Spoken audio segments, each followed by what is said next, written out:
Dhe unë mezi po pres të vinë në Shqipëri për të qenë sërish pjesë e RTS Korçës dhe vërtet kam shumë emocion. Miq në RTS Korça? Patjetër. Dhe pastaj, po këtu du të përgatitesh se nuk du bisedë. Jo, absolutisht. Dua të më flasish me gjithë dëshirat dhe ëndrat e tua, me gjitha të zgjeloj. Dhe diçka që ju e cituat pak dhe e përmendet pak. Bani firmën e shumë dokumentarëve, projekteve filmik. Një ndër to është edhe dokumentari i përgatitur për drejtorin e televizionit të shqiptarëve të Amerikës, zoti Ganivila. Mari kujto pak, çfarë si arritët ta sillet në atë formë që e sollët, që dua të them ishte mjeshtërisht e kuruar deri në detaj. Sa i lidh Ganiut me Pavlinën? Jo. Të dy janë modest më shumë se ç'duhet. S'na pëlqen të flasim për veten tonë. Ganivilën e kam njohur që më parë si emër, me gjithë të çuinë e vetë ndër vite në jetën, dhe përpara se të vinte këtu si emigrant në Amerikë. Kisha dëgjuar për një çmenduri të tij, që çmenduri është, pak, që zotëria bëri në vitin 97, duke lënë qetësinë jetën e tij familjare për bukurinë e Zotit, dhe shkon merr përgjegjësinë për të mbajtur pushtetin kur shteti kishte rënë. Dhe kështu një ditë tek ndodheshim tek një miku jon, që është vërtet një djalë i shkëlqyer, në fakt edhe Ganiu dhe Spiro Bardhi janë miqtë e Pavlinës, që të mirë. Se unë s'jam nga Korçë. Po të kemi marrë në Korçë, të kemi bërë pjesë të Korçës. Edhe atje tek bisedonim, unë një edhe iden që ne duhet ta bëjmë këtë. Duhet ta bëjmë këtë, jo për Ganivilën. Duhet ta bëjmë për këtë, se dhe kjo ma ka nxjerrë shpirtin. Jo për Pavlinën e Evro, ne duhet ta bëjmë për brezat e ardhshëm. Pra duhet ta bëjmë ashtu siç amerikanët, thash dhe një tjetër duhet të mësojmë nga amerikanët, e krijuar në Rambon. Ti e ke Rambon dhe Odhe. Ti e ke Carl Lewisin, dhe Odhe, se të prish punë, po të vizjet e radhë. Se kupton? Atëherë, ky Ganivila që e bëri këtë, ne duhet t'i ushqejmë atyre njerëzve, e bëri, mendoj unë, e bëri nga dashuria për atë dheu. Sepse duke qenë drejtor financiare, duke qenë djali i ditur, i kishte zhdukur sepse banka nuk janë parat kesh prodhon sa duhet. Janë kartelat, janë të arsimit bankë dhe Ganiu i kishte zhdukur. I kishte vënë në vendet sigurta dhe nuk i kishte lënë në duar të çdo kriminali që do i merrte, do t'i diqte minimumin, po do i bënte dëm bankës. Dhe çuditërisht ky njeri vendosi, jo i emëruar as nga Komiteti i Shpëtimit çka qenë atë, mori fatet e qytetit. Më thoshte jo po. Su përfundim më bëhe. Sinqert, unë i propozova një gazetar shumë të mirë, që unë e dashuroja të nga personale, Sokol Bregun. Në atë kohë Spiro Bardhi ngriti telefonin, bën telefon Top Channel, bën telefon 2-3 kanale Klanin, Blenin, dhe të gjithë ranë dakord për këtë që unë fola për të marrë Ganivilën atje.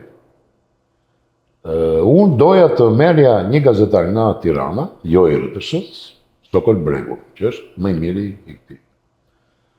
Vila vendosi që ta bënte këtë punë në sfundi, mbas përpjekjeve, por me një kusht, që u ta bënte me Korçar dhe në Korçë. Atëherë u mblodhëm të tre, fillolin unë dhe gazetari, që redaktori i institucionit, filluam ta vilnim pak nga pak, që të çonim ujin atje ku ne donim. Por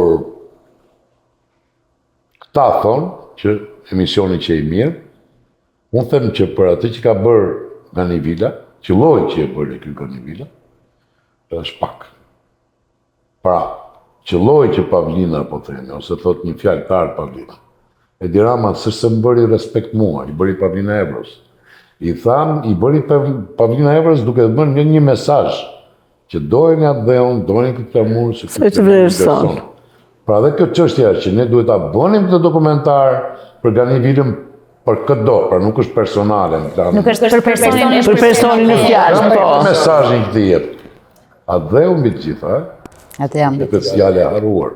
Kjo është defekti shqiptarëve, jo për diasporën. Jo për të mbrojtur diasporën, por këtu kemi arritur ta Jeton dhe e mbanë. jetojmë. Këtu jemi në mangë. E di çfarë më tha një miku jonë, Hector Sala? Ju nuk mund ta kuptoni, tha. Çdo me thënë që ne kemi një shtet. Urojmë Amerikën, Ismail Qemalin, që mundi të krijonte këtë shtet. Se këtu ka njerëz që janë larguar 300-400 vjet nga Afrika, po themi, por nuk e di se ku e ka nga sot. Nuk e di nga heshtë. Dhe shteti am duhet shoqëruar, duhet ushqyer, dhe nuk ushqehesh kështu duke thënë sa i mirë është ai dyqani djathtë. Por ti thua sa bukur lënde 200 xhepa në film. Sa bukur Pavlina Vraponte ishte kampion euro. Sa i çmendur që ai Ganivila që mori fatet. Ndoshta kjo pjesë na mungon për të ardhur tek ajo që ju thatë, pse nuk kemi filma para viteve 90. Sepse ne po rendim në mënyrë komerciale banale. Pas jo vlera.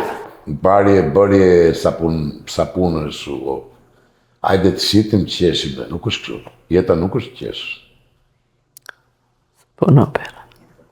Është problemi që ne duhet t'i vëmë sa më shumë në çdo thelb, në çdo cep të jetës, thelbi të saj që është fidanishje që ti duhet ta ushqesh, jo vetëm me hamburger. Ta ushqesh dhe me dashuri për atë dheun, për flamurin, për njerëzit që kanë nderuar atë flamur. Tu jemi mandët.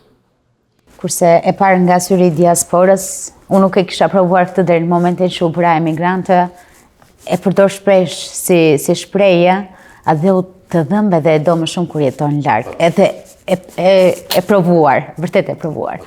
Para se ta mbyllim intervistën bashkë, unë do doja të hipotetizonim diçka. Nëse mua më ftoni në shtëpi, si është një ditë e juaja në familjen tuaj, si është në familjen Ylli, po themi, se Evro Ylli, të dy. Unë jam e ftuar në shtëpinë tuaj, si është dita? Ma bëni një pasqyrim. Njerëz kemi shtëpi. Në shpinë Andreas, që kemi me qëra. Do të thojmë ke shtëpia Andrea Gjeçka. Që kemi me qëra. Do të themi, mirë se ardhe, vazhdo programin tatë, ne vazhdojmë tonin.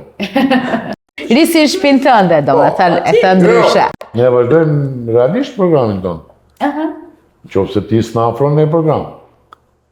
E kuptoj. Zakonisht ne kemi kështu që kjo si një koqire korçare. A të thoja pra? Dhe ngre këmbët lartë. Në ndohu. Edhe ati lakrorin mesazh të na i bëj, apo jo? Mesazh që se s'kemi, thamë jemi në Gjeçka. Dini të gatuani zënja Eva? Ja, sa dush e di. Nga bitë që se edhe më herë në Amerikë. Që zguzhinjerë mërkullushme. E shkoçare, si mund të dodhë? Ka fantazi. Si mund të Guzhina është artë fantazi. Është ashtu është. Më pëlqen gatimi, më pëlqen shumë, edhe vërtet gatuaj. Cila është pjata e preferuar e zotit ylle? Po të them tave kosit. Tradicionale. Tradicionale shqiptare. Shqiptare. Po. Mendova se do më thoje lakrori me 2 pejt, po jo. Jo. Është tave kosit, sa dush e do shumë, vërtet e do shumë. Erdhët në Amerikë edhe në përjetët tuaja sociale, pashë që kishit postuar, miq pa fund ju ftuan, ju pritën dhe mirë pritën. Si është mikpritja këtyre shqiptarëve këtu në diasporë? Ju e cekët pak në fillim. Po, e thash, nuk, dhe i kërkoj falje, se nuk është, koha është shumë e shkurtër e jona dhe unë erdha për problemet të tjera, por nuk di si t'ja u shprej dashurinë e tyre dhe mikpritjen e tyre. Sidomos ata që më thirrën edhe më sollën në Amerikë, që u bën, themi ne korçarët sebeb. U bën sebeb që mua të më sillnin në Amerikë.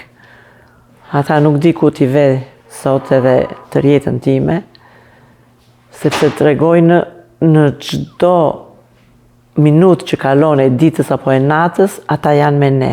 Ata janë me ne. Edhe të shti që jemi këtu, ata janë përsëri me ne.